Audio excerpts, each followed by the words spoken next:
Welcome everyone to our final Ignite Startup Workshop for the spring semester. I can't believe I'm saying that we're already here towards the end, but we are. My name is Amanda Golden. I'm the Assistant Director in the Herb Kelleher Entrepreneurship Center. And the Herb Kelleher Entrepreneurship Center promotes the development of entrepreneurial skills and supports the exploration of the ways these skills can be applied to careers as founders or innovators within established firms. Our Ignite Startup workshops provide an opportunity for attendees to learn more about different topics related to new venture creation. These workshops host leaders from various industries and on-campus experts and enable students, faculty, staff, and the greater Austin entrepreneurial community to gain usable skills and insights for launching an idea into a startup or pursuing other career opportunities. Today, we're excited to have with us David Quintanilla to provide an overview of ethical decision-making for your company. David holds a Master of Science in Philosophy and Public Policy from the London School of Economics, a law degree from St. Mary's University, and a government degree from UT Austin. He is a business owner and attorney, having served in numerous leadership roles for multiple companies. David is founder and co-owner of Cavanaugh Quintanilla, PLLC, an Austin area law firm specializing in wills and estate planning, as well as business and real estate law. He was formerly VP of Legal and Finance for Vivicare Health Partners, a pediatric home health organization that promotes care for medically fragile kids. Prior to his work at Vivicare, David served as partner and CFO for Serrano's Tex-Mex restaurants. He began his career working in nonprofit for the Leukemia and Lymphoma Society. David serves on the Texas Student Media Board and the Austin Education Fund Board. He has served on the boards of directors of Hospice Austin, the Council on At-Risk Youth, and Marathon Kids. David, thank you so much for joining us today and welcome. Thank you so much for having me, and I definitely need to make that bio shorter. You've accomplished a lot. Well, yeah, it's a little bit lengthy. In terms of just it's not all necessary. But thank you so much for having me. I really am excited to be here, and I see I've got some current and some former students here. I am going to ask, and again, I totally understand. My guess is some of you are either driving or you're eating lunch or whatever. I see Brock and Ethan have their cameras on. If you're able to turn your camera on, I would greatly appreciate it. If you can't, don't worry about it. It's no problem at all. But if you can, I would, there's, again, some former students here. So it's good to see some of you I haven't seen in some time. I'm going to go pretty quickly then through kind of the beginning of this stuff here, just as I got that introduction from Amanda. Thank you so much.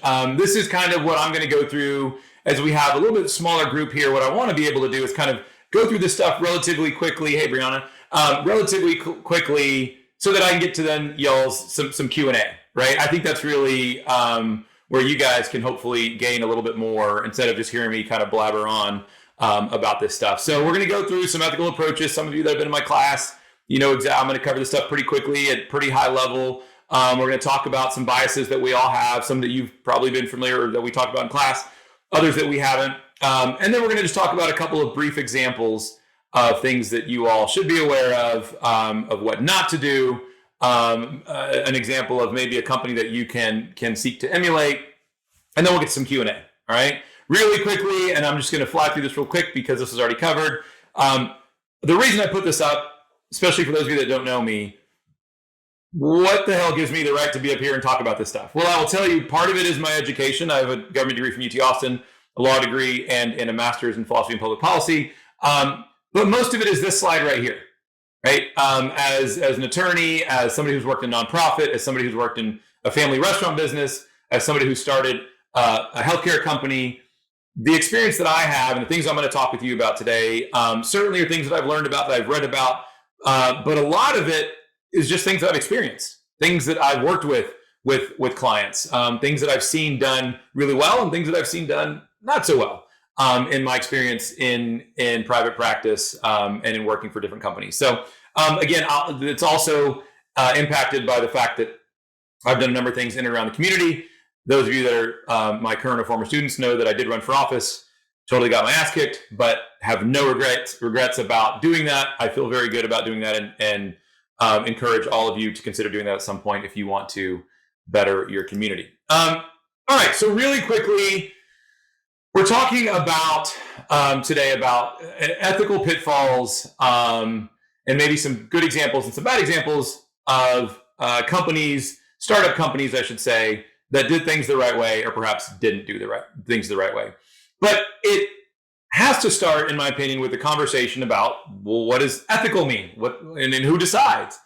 And so I've got here, you can see it's a lot of words. I'll zoom in just really quickly so that you can just kind of have a little better idea of what we're talking about here. But these are just different ethical approaches. This is not exhaustive. These are not the only ethical approaches. Utilitarianism essentially is a perspective, is a belief that doing what's right revolves around what are the best outcomes for the most amount of people, right? It's maximizing social utility, maximizing the good for the greatest amount of people, okay? Other people say, well, that's not how things should work. It should be about a rule-based or a duty-based approach. This is a Kantian or deontological approach that says, actually, we're smart enough as human beings to be able to reason our way through what is right and wrong. And Kant argued that we shouldn't be kind of adhering to this, outdated, in his view, mode of religious dogma, that we can decide for ourselves what's right and wrong.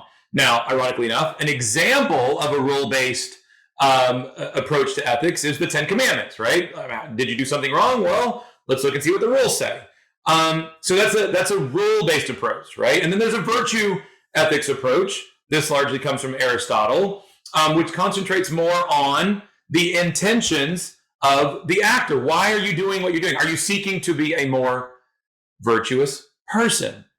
Now, I think what many of my students do when they hear these, when we talk about these, when they read about these for the first time, is they kind of come out saying, you know what? I think I'm mostly a utilitarian, but sometimes I rely on deontological approach, or I think I'm mostly a virtue ethicist, but I also kind of look at, in certain situations, the impact that things will have on people. This is where, again, those of you in my class certainly know about the trolley problem, right? Most of you are probably familiar with that. Again, this is talking about what should we be doing in terms of figuring out what's right, okay? And often to do that, people are going to put it through their prism of what they believe is right and wrong. A lot of times without recognizing it, they're using one of these three approaches, okay? And then we kind of turn to, okay, well, if we figure out what's right and wrong, how does this work in a society, right? We have certain basic values, certain things that across time, across, right, geography, across, right, generations, certain things that we all believe are sacred. And so, right, Austin, I'm going to come right to you, just because you're there right in the middle of my screen. Do you believe that being honest is important? Yes. Do you believe that being loyal is important? Yes. And you know exactly where I'm going with this? Well, what if you find out that your best friend is stealing from your company, right? Are you going to tell on this is your best friend, Austin. Are you going to tell on your best friend? I would like to say yes, but it's a tough situation. It's a tough situation, right? And this is what happens in the real world. We can all agree that honesty, thank you, Austin. We can all agree that honesty is important. We can all agree that loyalty is important. We can all agree that keeping commitments and doing no harm, these are important things. But what if these things run into each other, right? And we have these issues, legally, what's more important, right? My freedom of speech, Austin, or your freedom of religion, right? We can get into these issues where they get really tricky, but just at a basic level.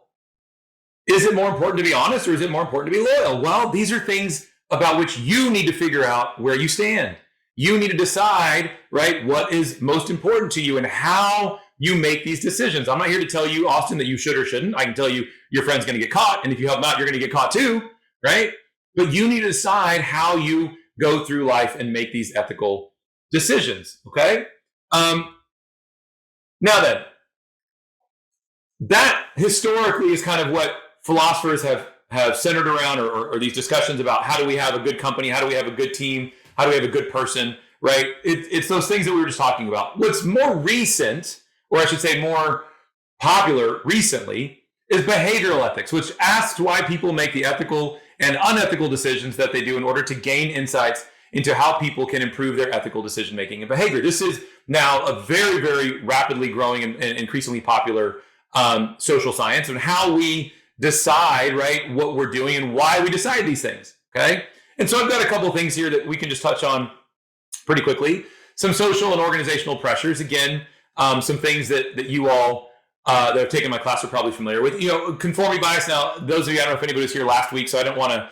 I know that my colleague and mentor Robert Prentice was here last week, kind of touching on some of the stuff. So I don't want to just do exactly what he did, but talking about conformity bias again. This is peer pressure. When we talk about going into a company, why do you do what you do? Why do you do what Why do you not speak up? Why does the other person not speak up? Largely because of conformity bias. It's uncomfortable to go against the grain for all of us. Some more than others, right? Groupthink, living in an echo chamber, right? Kind of living in a bubble. You guys on your social media, you get on your Twitter, your Facebook, right? And everybody agrees with you.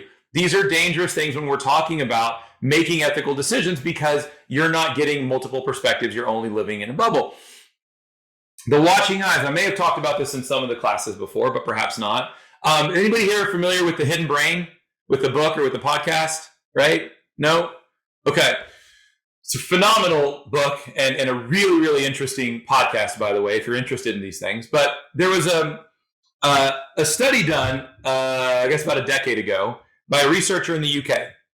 And they went to an office complex, right? And what they did essentially, in the office complex, kind of in the kind of back corner, you could get tea and milk, right? And if you got a cup of tea, you're supposed to put a dime in. If you got a cup of, if you put milk in it, you're supposed to put 15 cents in, and it's on the honor system, okay? And what they found was, right, on, I believe it was the 8th week and the 2nd week, the amount of money that was donated, right, put in on a value system, right, on an honor system, it's kind of away in the corner, was about 3 times as high as the money that was put in, okay, on the 1st week and the 7th week, right? So what's going on here, right? So on these even number weeks, the money's about 3 times as high. On the odd number weeks, the money's a third as high as on the even number. What's going on? And what they did, and it's fascinating, the researchers went in, they didn't talk to anybody, they didn't make themselves known to any of the employees. All they did was simply on the even weeks, they put a picture of the eyes where it says, or a picture of eyes watching. That's all they did. So you have, right, the same little notification that that says, 15 to 10 cents for tea, 15 cents for tea and milk. And there were just some flowers on the picture. That's how it had been historically. And on the even weeks, all they did is take the pictures of flowers off and just put a picture of eyes. That's all they did. And afterwards, they talked to the office employees. None of them even recognized, none of them even recalled seeing the eyes. But your brain, right, there's so much going on that you're not even aware of, right, in the unconscious or the hidden brain, that the hidden brain was registering, hey, somebody's watching, we need to do what's right. And again, so it kind of goes to this thing about the pressures that we have that we're not even aware of, things that are happening to us without us being aware of it. This happens obviously, right, with your group, with your friends, I should say. This happens in work, this happens in classes, right? Anytime you're with other people, there are these kind of outside external pressures, and we're not even aware of them. And then, and I'll cover this one pretty quickly, I want to get to some of these examples here in a second, but there's all kinds of things that are happening, again, inside of our brain that we are kind of doing and rationalizing that can be dangerous or a slippery slope, particularly when it comes to making ethical decisions for ourselves or making ethical decisions for our businesses. And so a couple of these things I want to point out, one of them that I really want to stress to all of you, right? So we've talked, I've talked before to most of you about cognitive dissonance. This is something that is really important. You guys, Emily Vasquez, right? Are you aware that Leonardo DiCaprio is really, really big into working to address to address global warming? Are you aware of that?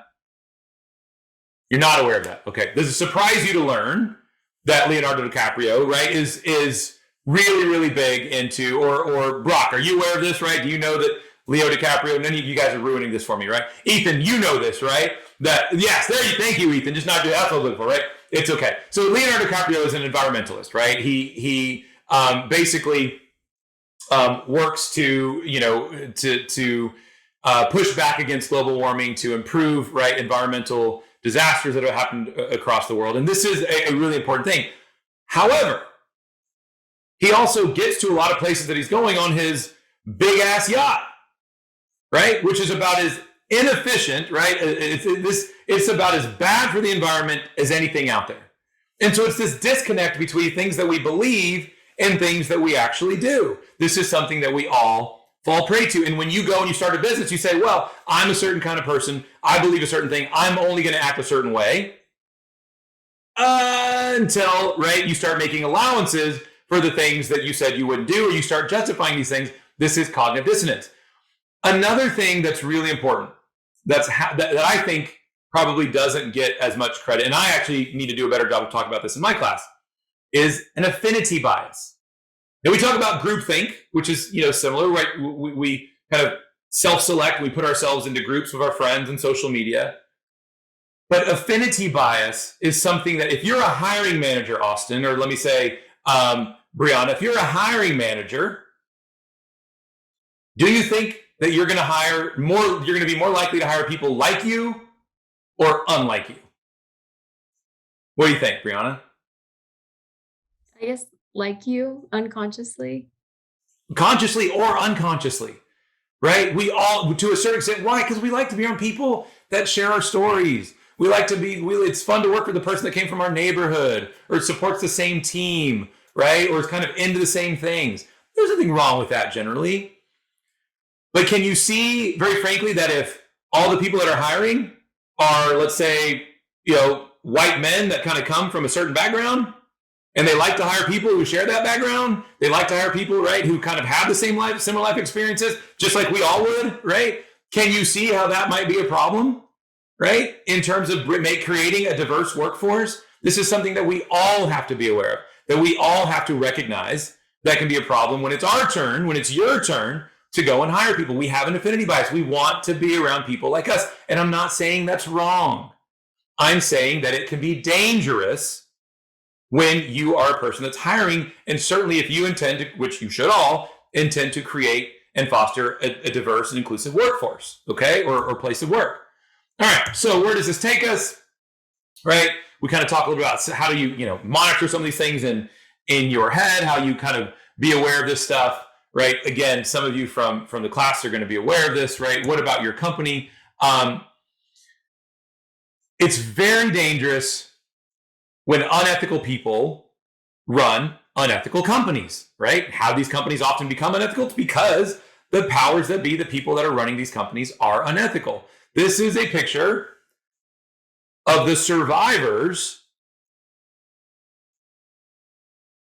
of Larry Nassar. Now, some of you, maybe most of you, know who Larry Nassar is, okay? Larry Nassar was the individual that sexually molested dozens and dozens and dozens and dozens of young women and little girls for about 2 decades. As the doctor of USA Gymnastics and Michigan State Athletics. And I just want to point out really quickly what I have here in the black font. According to a Detroit News investigation, at least 14 Michigan State University representatives received reports of sexual misconduct by Nassar in the 20 years leading up to his arrest. A separate investigation by the Lansing State Journal said that a Michigan State University report released in September 2021 revealed more than 3 dozen people likely knew about the misconduct by Nassar and his boss. And so it begs the question, right? We can talk about, should you fudge the numbers, right? Should you kind of cut the corners in your startup business? Delling, you've got, a new company, you've got to make payroll, and to do this, maybe should you maybe fudge on your taxes a little bit for the month?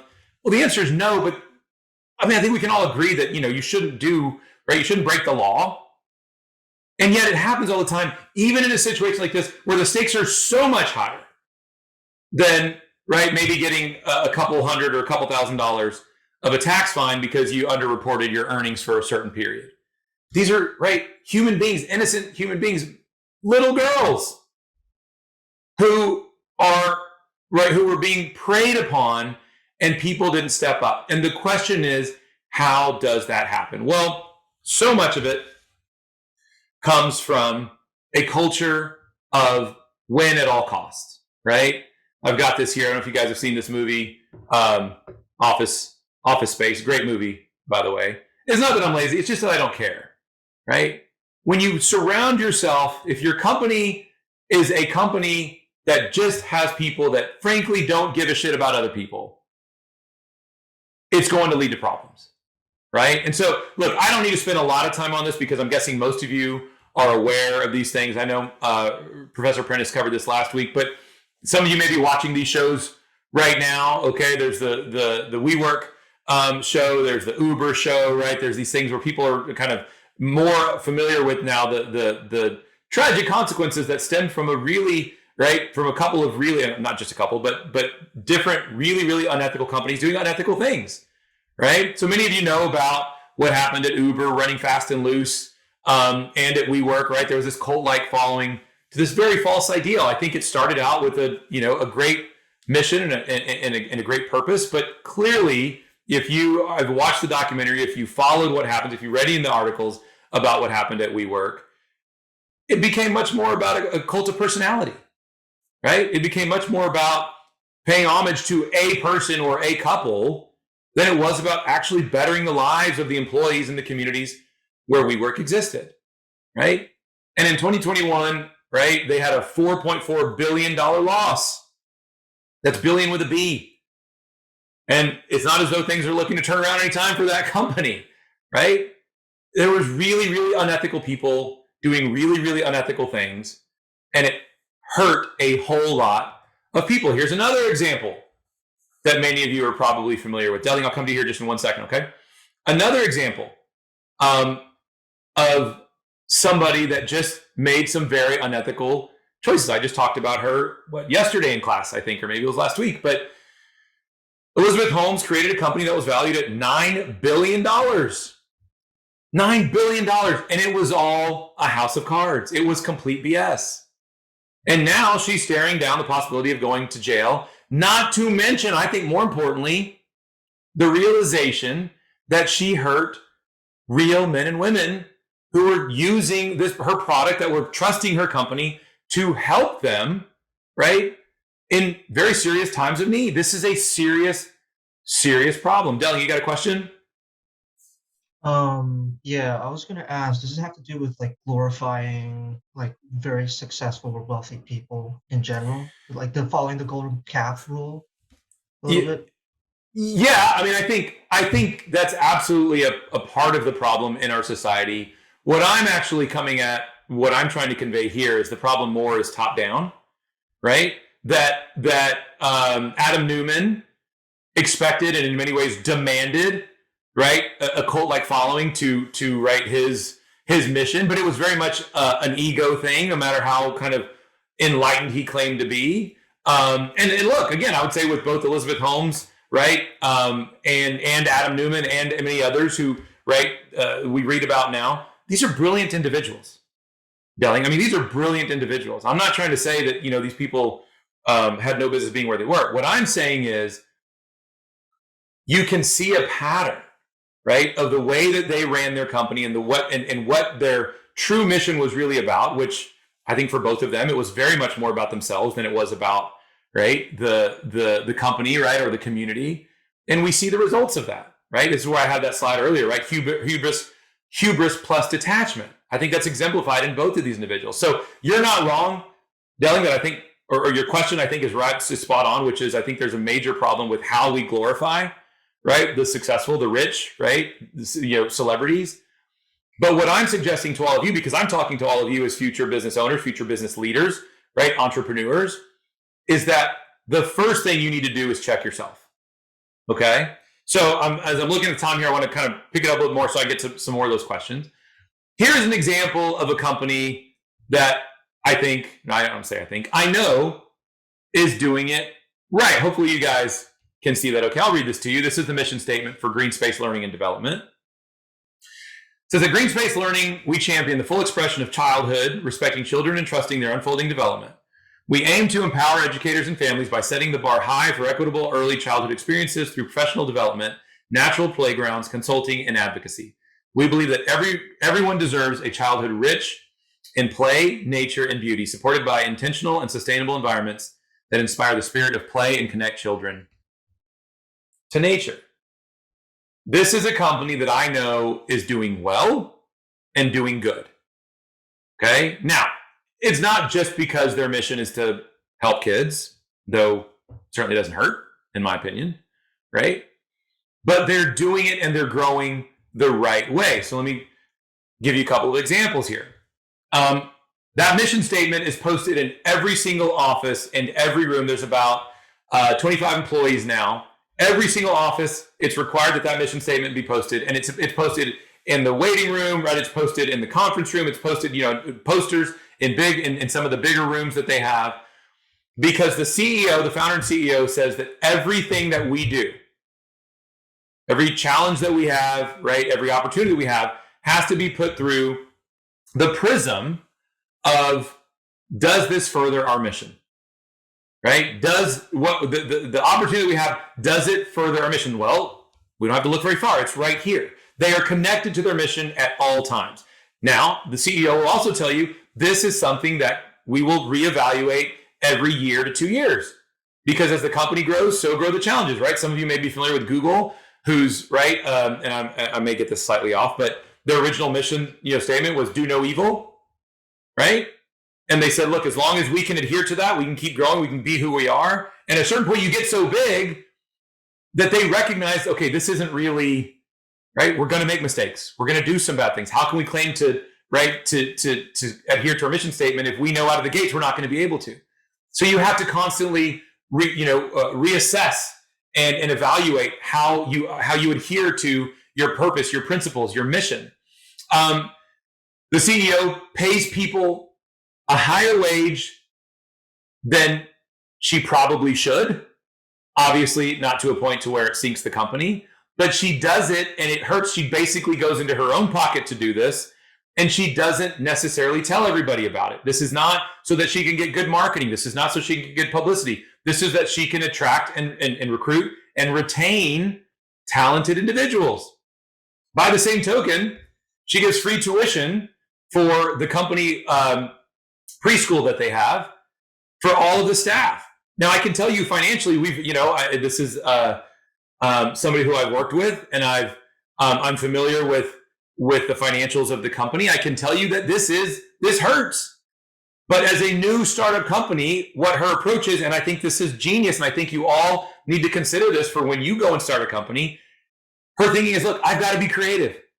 I don't have the cash to pay these people the benefits that they deserve. I've already paid some of them more than I really, should be paying them. And I'm paying myself less so that I can pay them more, but I know that they deserve more. What can I do? Well, you know what?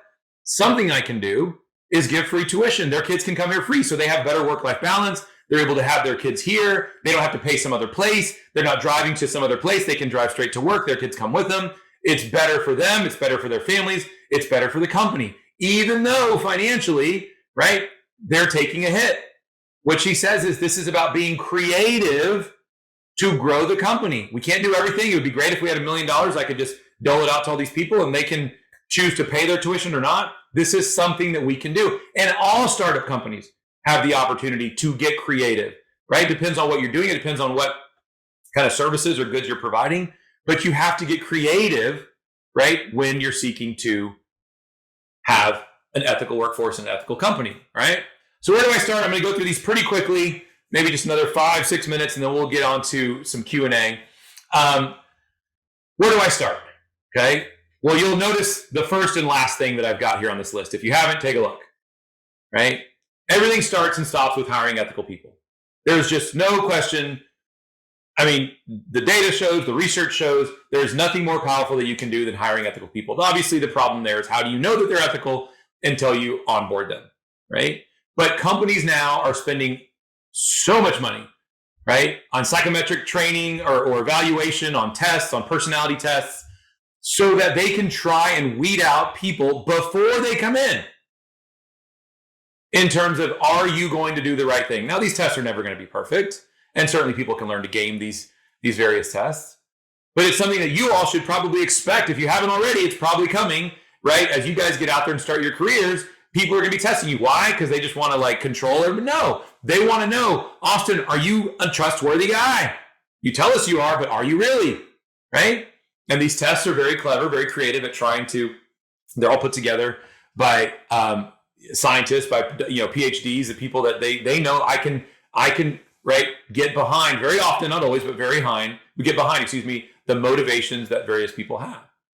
So I've got some things here. Again, I'll go through really quickly. Treating employees well, we already talked about that. Creating a code of ethics, right? Having ongoing and consistent ethics training, making sure you have an ironclad whistleblower policy, compensating, we were talking about compensating your people well. I want to expand on this list a little bit. This is from the Markula Center for Applied Ethics. I'll zoom in a little bit since some of you probably can't see that if you're on your phone or you've got a small screen.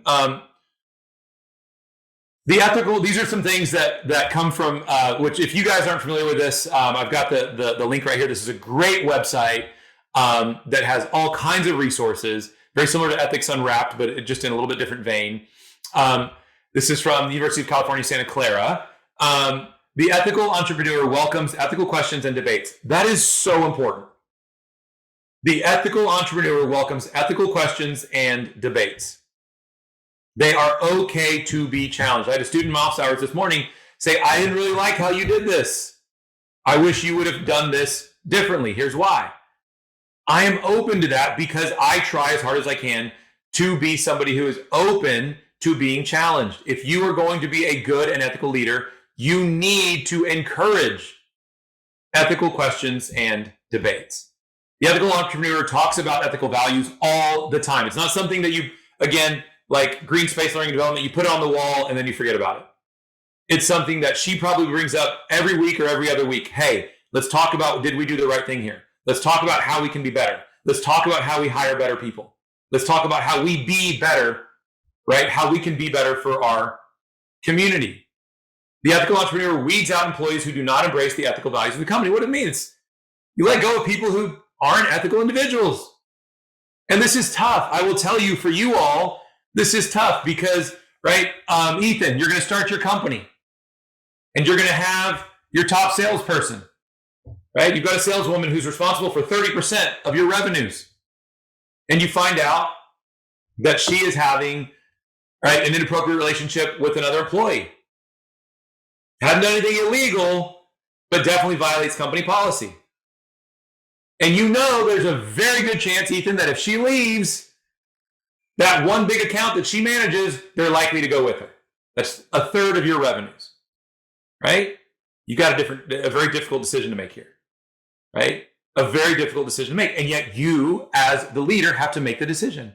And what I'm telling you, and time again, people will say, yeah, they try and justify it. They try and drag it out. They try and say, well, you know, I can work with her, whatever. Look, if you know somebody does not embody the values of your company, they're going to bring you down. Now, again, maybe you need to make payroll. So you say, look, I'm going to give this person an off-ramp of 2 months so that, you know, we can hold on to this client. I can start to, I mean, you've got to make difficult decisions. I'm not saying that it's all like, oh, you know, right? It's very easy, right, to do this stuff in the abstract. But when you know you've got to make payroll, you need that client, right, at least to make the next 2 or 3 payrolls, to pay your people, to turn on the lights, right? You have a difficult decision to make, but you got to make it, okay? Ethical startups recognize the ethical dilemmas that surround them in the first few months. As you start your company, you need to be out front on the things that are going to affect you. And then finally, I've got a couple of statements here from Reed Blackman, who is an expert in ethics, got his PhD at UT Austin. If you can't operationalize these things, if you can't measure, if you can't track how you're doing with regards to your ethical principles, then they're just PR statements. And this is what I've heard him talk about a couple times, and I totally agree. If it's just some words and you're not doing anything behind it, it's just a PR statement. It has no value, right? So I had last night in my MBA class, I had a couple of executives from BP, actually the head of ethics and compliance for all of BP, okay, internationally, came and spoke to my MBA class. And he talked about how they do this, how they operationalize their principles and their ethical values. They basically look to measure everything, and they have a select group of people who work full-time for BP, but work part-time on the ethics leadership team where they go and they measure these things. They track it. How are we doing? How are we doing this year compared to last year? They have a hotline and they say, okay, how many calls have we gotten through the hotline versus how many people how many issues are getting to us of an ethical nature? How many ethical issues are coming to the ethics and compliance team by a person going to their manager, who then went to their superior, who then brought it to us, which is what they prefer. And they say, look, if our numbers are going up in the hotline, that means that people don't feel comfortable talking about ethical issues at VP. If on the other hand, those numbers are going down as they are, and the number of people coming, right, telling their boss, who then reports it to us, are going up, which is what's happening, that displays a speak up environment. And they're tracking these things. They're looking at the metrics. They're saying, how do we do last year? How many how many calls have come in this year? How many have been reported from a superior to us? And how are we trending on these things? You have to operationalize these things. If you can't track it, it's just a PR statement. And then finally, ethical risk, as you all should know, this is largely because of your generation, right? Ethical risk is now a variety of reputational risk. Young peeps and consumers simply care more and demand and expect more now than ever. And you guys are inheriting the world and you're going to take over, and 10 years from now, y'all are going to have all the money. And so companies are going to need to handle these things differently. Okay.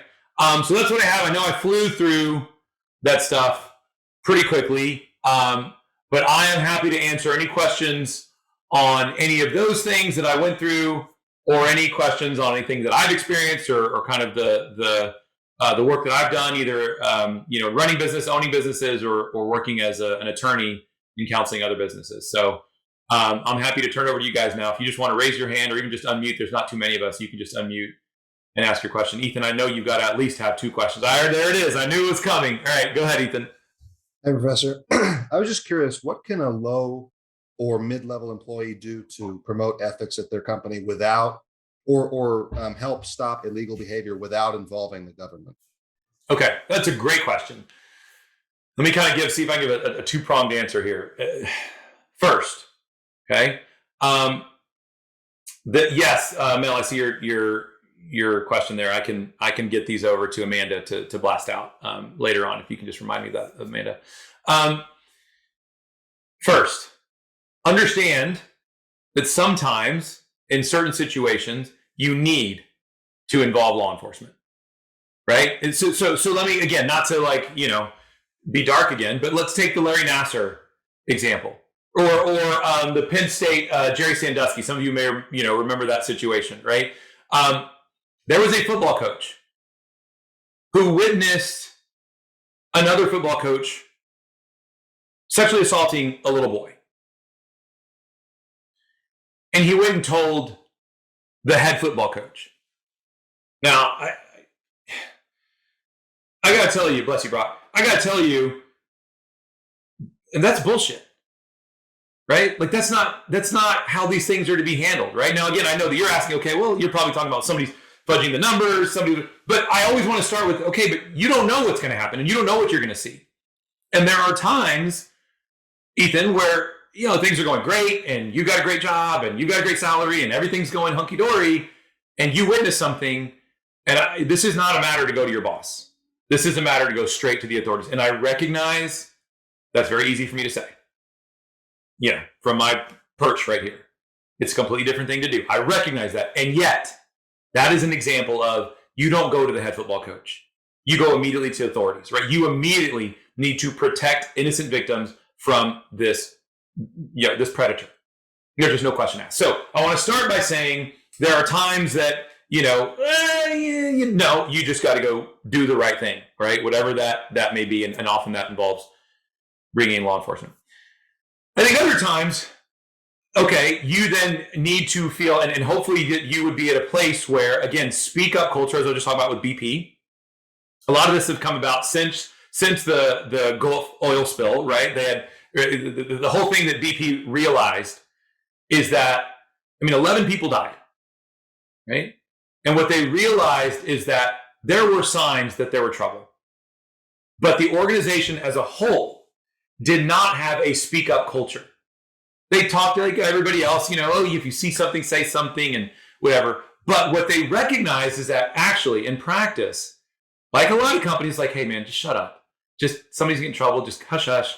We'll fix it, we'll clean it up. So-and-so did something bad, right? They recognize there were a number of executives who were doing inappropriate things and they would just give them, right, $500,000 go away, $1 million go away.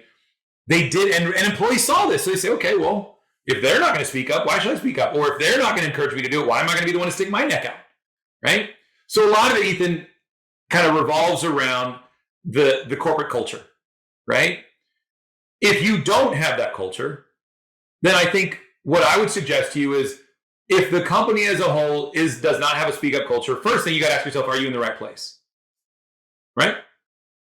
Secondly, if you aren't sure or you believe that, well, you'd like to try and change things from within or whatever, I think that so much of this is finding an advocate, right? Maybe the C-suite as a whole is not running things or doesn't seem to be kind of moving things or running the company in an ethical way, but you know that one of them does, your boss does, or your boss's boss does, or somebody with some decision-making power, right, can be your advocate, can be, right, somebody on your side. This is true in many respects as you guys grow your career. You need to find a mentor. You need to find advocates, right?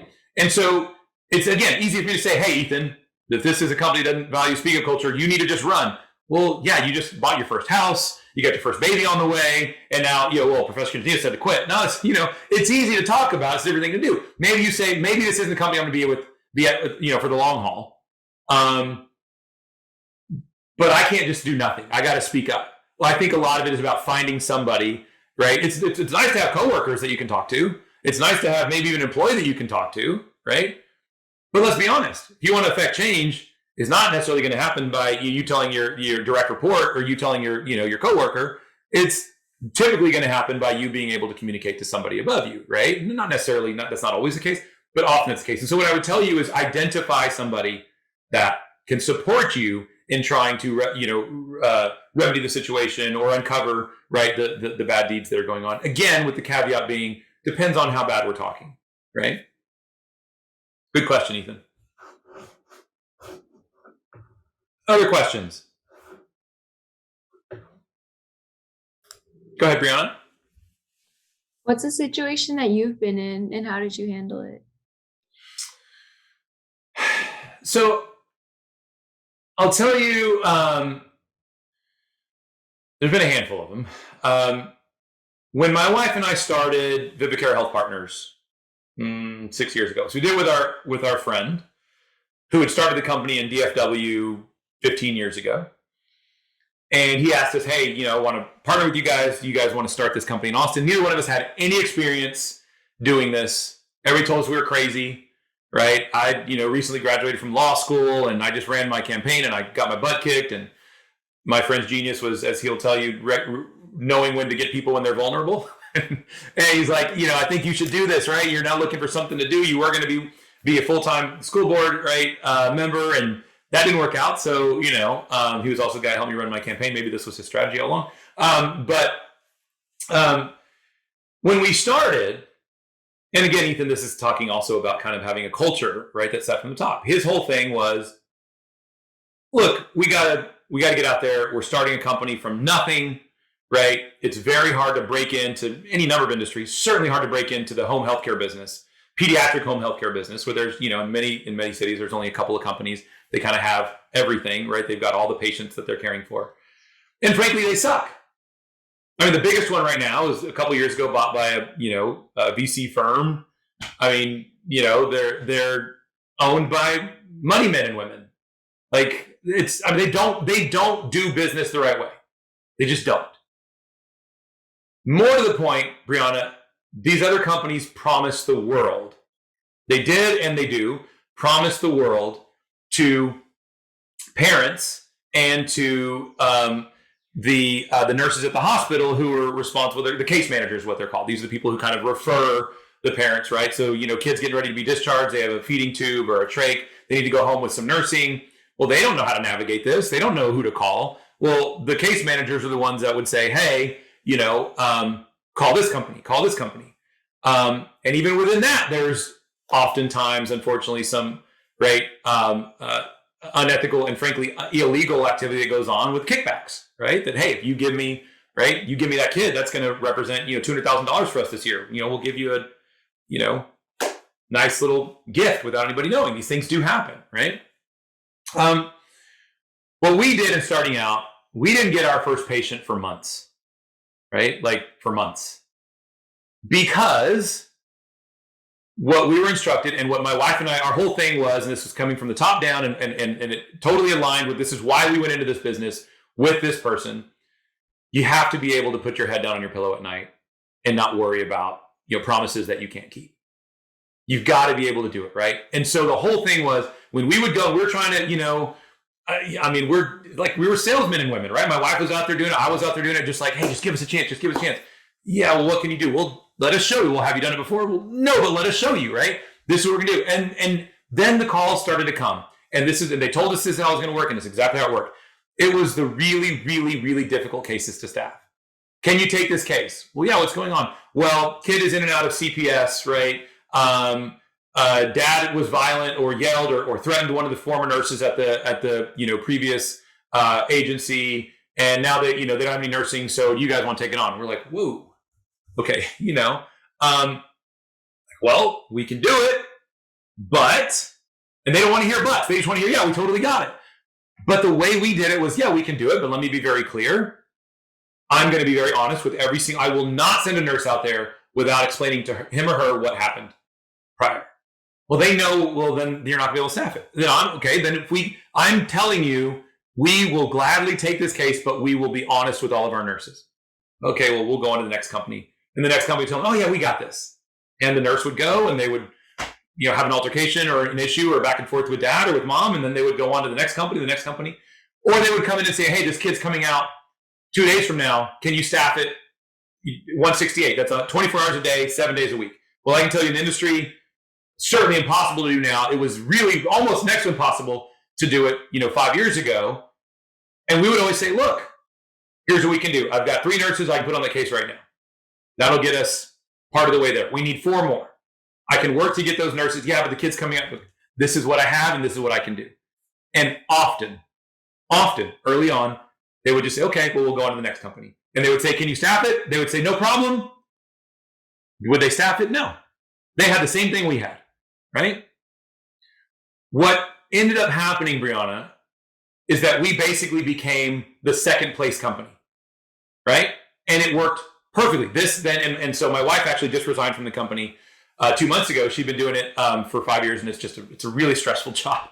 And she did it throughout COVID, and she ran it. And I can tell you, the same way we did it together, once I came and I started working here full time, she kept doing it on her own the same way, which was basically to position yourselves as be the second place company.